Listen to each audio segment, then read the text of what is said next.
my mom saw me in a play where I played a special needs person. Okay? This is obviously a very serious play.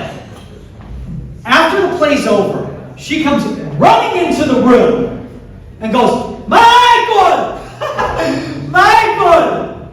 Ven acá, criatura. Which means, come here, creature.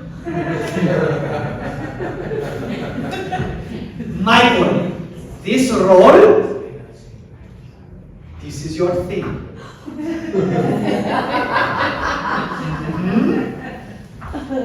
Retarded!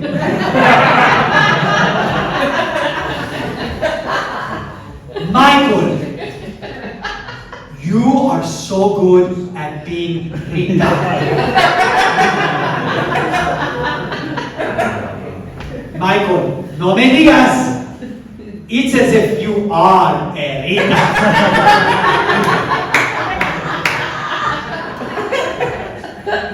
This is in front of everybody. Like at a play for special needs, so there's some people who don't like this. You should be using this type of language anyway, right? So I'm like, no! No, Mom, you can't say that. You can't call them retarded. And she goes, Michael, cállate, criatura. You misunderstood. They're not retards. You're the retard. Double down on the slur, but at least she was proud of it. That's good. She can be a little cheap for my birthday dinner last year. She made me pay. I know. I thought that was messed up too, because we ate at home. Thrifty decision on her part. I'm friends with her on social media. Anybody here friends with their parents on social media? I like how you're doing it. You're like, yeah. Need their financial support. Still going to accept that friend request. Here's the thing about my mom, and I don't know if you guys have the situation. My mom doesn't understand that it's not okay to tag me in any picture without asking me first, right?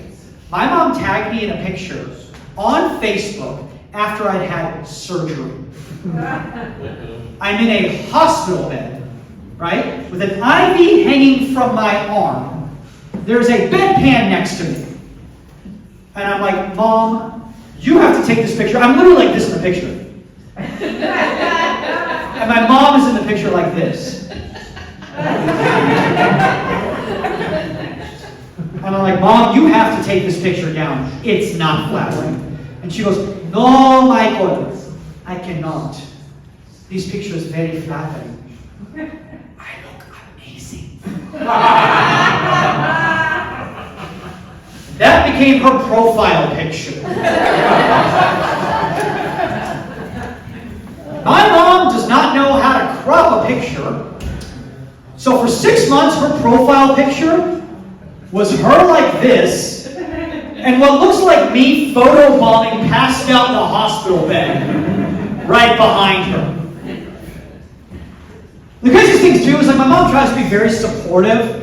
Like on social media, she was always trying to make comments about my comedy shows and all that stuff. But the thing is that her name is Teresa Ochoa, and my name is Michael Magid, so people don't know that's my mother. And she comments in Spanish, and then she tags her friends to get in on the conversation. And then they start having a conversation about how funny I am.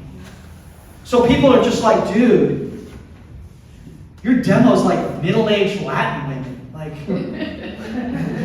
you need to put like a tour together in like Honduras or something like that. Like that. That's going to work out for you. Last thing about my mom, and then I'll get out of it. That sounded weird the way I said that.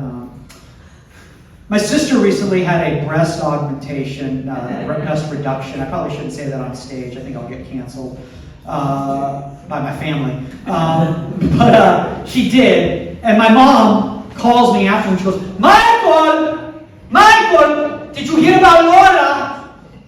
And I'm like, oh, you mean about the surgery? She's like, Michael, you know why she had it, Michael? Because she has very large breasts, Michael. Your sister has very large breasts. Michael, I have incredibly large breasts. That is where she got it, Michael. Michael, my breasts are so big, Michael, that sometimes when I am jogging, they will fall out of my clothing.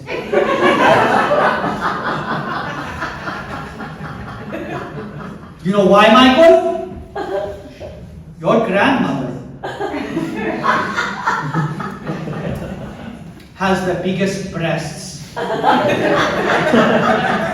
They are beautiful, Michael. Michael, that is why your grandfather married your grandmother. Because of her fantastic breasts. So if it wasn't for our breasts, Michael, you wouldn't be here.